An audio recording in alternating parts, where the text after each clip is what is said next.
Hello everyone. I welcome all my dear students in the 10 plus 1 history classes. We are doing chapter 1 early societies, unit 1 early societies, chapter 1 from the beginning of time. And today we will discuss the topic hunter gatherer societies from the present to the past. शिकारी संग्रहक समाज वर्तमान से अतीत की तरफ। वर्तमान में जो हंटर गैदर सोसाइटीज़ हैं और जो अतीत में जो हंटर गैदर सोसाइटी रही हैं, दोनों को यदि वर्तमान की हम शिकारी संग्रहक समाज को समझेंगे, क्या इससे हमें अतीत के जो हंटर गैदर सोसाइटी हैं, अतीत के जो शिकारी संग्रहक समाज हैं, उनको समझने में मदद मिलेगी। Let us see if this is possible. देखते हैं कि क्या ऐसा संभव है। As our knowledge of present day hunter gatherers increased through studies by the anthropologists. Anthropology होते हैं मानव विज्ञान और anthropologist होता है जो anthropology की स्टडी करता है, यानी कि मानव विज्ञानी। मानव विज्ञानी ने जो अध्ययन किए हैं उनकी वजह से वर्तमान में जो हंटर गैदरर हैं, जो शिकारी संग्रहक समाज हैं, उनके बारे में हमारा ज्ञान बढ़ा है। A question that began to be posed was whether the information about living hunters and gatherers could be used to understand past societies. अब जो प्रश्न जो सामने आता है वो ये है कि जो लिविंग हंटर्स एंड गैदरर्स है, लिविंग का मतलब जीवित, यानी कि वर्तमान के, जो वर्तमान के शिकारी संग्रहक समाज हैं, हंटर गैदरर्स हैं, जो उनके बारे में इंफॉर्मेशन हमें एंथ्रोपोलॉजिस्ट ने दी है, क्या हम उसको यूज़ कर सकते हैं बीती हुई समाज के बारे में, यानी बीते हुए हंटर गैदर सोसाइटीज़ के बारे में कि वो कैसे रहते थे, उनके बारे में समझने के लिए क्या वर्तमान के हंटर गैदरर्स की जो इन्फॉर्मेशन हमारे पास अवेलेबल है उसको यूज़ कर सकते हैं उसको समझने में। Currently there are two opposing views on this issue. वर्तमान में इस मुद्दे पर दो परस्पर विरोधी विचारधाराएं हैं। On one side are scholars who have directly applied specific data from the present day hunter gatherer societies to interpret the archaeological remains of the past. एक तरफ तो ऐसे विद्वान हैं जिन्होंने सीधे सीधे जो वर्तमान के जो हंटर गैदरर समाज हैं, शिकारी संग्रहक समाज हैं, उनके डाटा को, जो उनके अध्ययन का जो हमें आंकड़े मिले हैं, उसको सीधे सीधे पास्ट के, अतीत के जो आर्कियोलॉजिकल रिमेन्स मिले हैं हंटर गैदर सोसाइटीज़ के, उनके जो पुरातत्वीय अवशेष मिले हैं, सीधा उसके ऊपर अप्लाई कर दिया है। सीधा सीधा बिल्कुल डायरेक्टली अप्लाई कर दिया है कि पास्ट के ऊपर present day data Hunter gather societies का, पास्ट के जो हंटर गैदर सोसाइटीज़ के आर्कियोलॉजिकल रिमेन्स मिले हैं उनके ऊपर अप्लाई कर दिया है। एक तरफ तो ऐसे विद्वान हैं। फॉर एग्जाम्पल, जैसे उदाहरण के लिए, सम archaeologists have suggested that the hominid sites dated to 2 MYA along the margins of Lake Turkana. इसको प्रूव करने के लिए कुछ पुरातत्वविदों ने, कुछ आर्कियोलॉजिस्ट ने ये सुझाव दिया है, ये सजेस्ट किया है कि आज से लगभग 2 मिलियन वर्ष पूर्व, 2 मिलियन ईयर्स अगो, जो तुर्काना झील है उसके किनारों पर जो होमिनिड साइट्स मिली हैं, होमिनिड के जो हैं पुरातात्विक स्थल मिले हैं।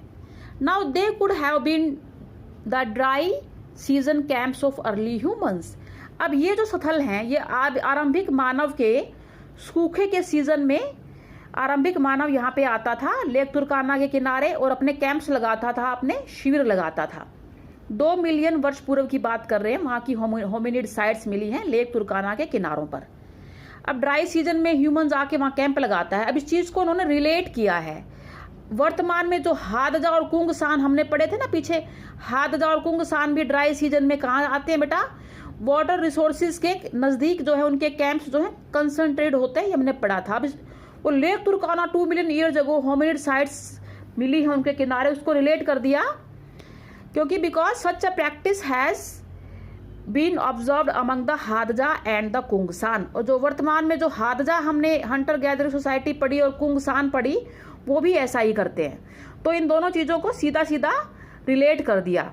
जो वर्तमान के हादजा और कुंगसान के जो ये प्रैक्टिसेस हैं, जो ये रीतियां हैं, जो ये उनकी जीवन जीने की शैली है, इसको 2 मिलियन वर्ष पूर्व लेक तुर्काना में जो के किनारे जो होमिनिड साइट्स मिली है, जो होमिनिड्स थे, कि वो भी इसलिए रहते थे वहाँ पे ड्राई सीजन में जैसे आज हादजा और कुंगसान रहते हैं। सीधे सीधे वर्तमान के डाटा को 2 मिलियन वर्ष पूर्व के होमिनिड्स के ऊपर अप्लाई कर दिया।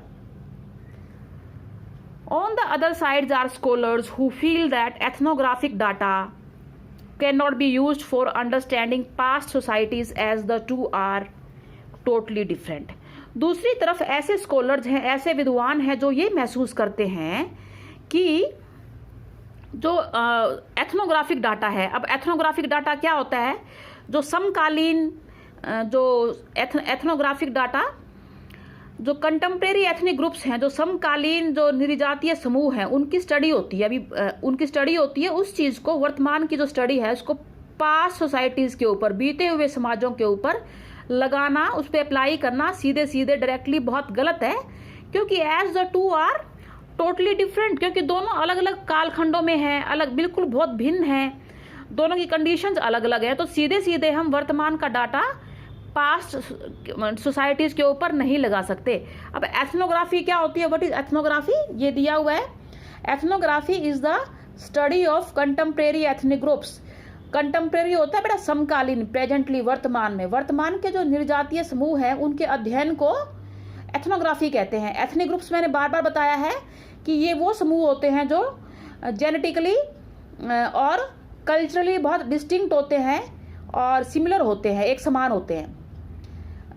It includes an examination of their modes of livelihood. अब इसमें क्या पढ़ते हैं एथनोग्राफी के अंदर, कि उनकी आजीविका, लाइवलीहुड होता है आजीविका, आजीविका के साधन क्या थे, टेक्नोलॉजी, तकनीक कौन कौन सी इस्तेमाल करते थे वो, जो भी उनका लाइफस्टाइल था, gender roles, man and women के रोल्स क्या थे, भूमिकाएं क्या थी, रिचुअल्स उनके क्या रीति रिवाज थे, एंड पॉलिटिकल इंस्टीट्यूशंस, क्या कोई वहाँ पर राजनीतिक संस्थाएं थी, एंड सोशल कस्टम्स, और उनके सामाजिक रीति रिवाज क्या थे।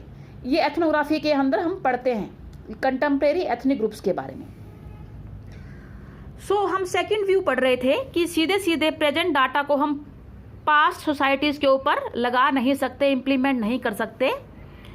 अब इसका उदाहरण दिया है प्रूव करने के लिए इस पॉइंट को। For instance the present day Hunter gatherer societies pursue several other economic activities along with the hunting and gathering।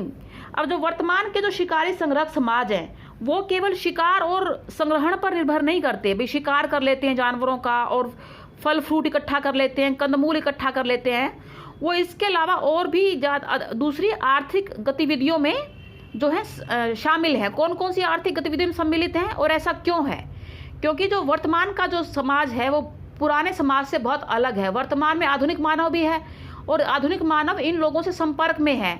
लोग खेती बाड़ी भी करते थे। एक टाइम ऐसा था जब खेती बाड़ी शहरी नहीं थे, गाँव ही नहीं थे, प्योरली होमिनिड्स एग्जिस्ट करते थे, प्योरली वो वही थे केवल। लेकिन आज के ज़माने में जो हंटर गैदर्स हैं वो एक बिल्कुल अलग दुनिया में ऑपरेट करते हैं, बिल्कुल अलग दुनिया में एग्जिस्ट करते हैं। तो 2 मिलियन वर्ष पूर्व की दुनिया अलग है और आज की दुनिया अलग है। अब वो कौन कौन सी जो इकोनॉमिक एक्टिविटीज़ में वर्तमान के शिकारी संग्रहक समाज, present day hunter gather societies involve है, in exchange and trade in minor forest produce. जैसे जंगलों से वो फल फ्रूट, शहद, जानवरों की स्किन और बहुत कुछ इकट्ठा करते हैं, जंगली उपज, उसका व्यापार करते हैं, उसके व्यापार के बदले में और वो चीज़ें लेते हैं। और working as paid labourers in the fields of neighbouring farmers. और जंगलों में, जंगलों के आसपास जहाँ पर भी खेती होती है वहाँ पर जो है वो मजदूरी भी करते हैं और उनको वेतन भी मिलता है। पेड़ होते हैं, उनको वेतन मिलता है। Moreover these societies are totally marginalised in all senses. और ये सारे समाज बेटा हर तरीके से, हर सेंस में they are marginalised.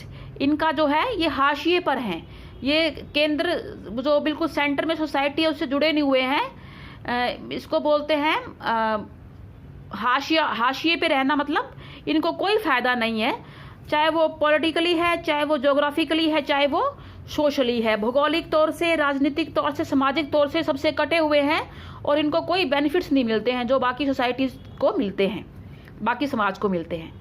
The condition in which they live are very different from those of early humans. और जिन हालात में वो रह रहे हैं आज, और जो अर्ली ह्यूमंस जिन हालात में रहते थे, आरंभिक मानव जिन हालात में रहता था, और वर्तमान के जो हंटर गैदर सोसाइटी वो जिन हालात में रहते हैं, दोनों कंडीशंस बहुत ही अलग हैं। इसके अलावा और भी दूसरी प्रॉब्लम है, ये मैं नेक्स्ट वीडियो में डिस्कस करूंगी। इस वीडियो में हमने डिस्कस किया है दो अपोजिंग व्यूज़ को, कि क्या प्रेजेंट डे डाटा को जो हंटर गैदर सोसाइटी के बारे में हमारे पास है उसको पास्ट हंटर गैदरर्स के ऊपर अप्लाई करना कितना सही है। तो हमने दो व्यूज़ पढ़े हैं और उनके एग्जाम्पल्स पढ़े हैं। सो टुडेज होमवर्क इज, आपने ये दोनों व्यूज़ लिखने हैं। In my next video I will discuss what is the other difficulty in this issue. इस इशू में दूसरी प्रॉब्लम, दूसरी डिफ़िकल्टी क्या है, ये नेक्स्ट वीडियो में मैं डिस्कस करूँगी।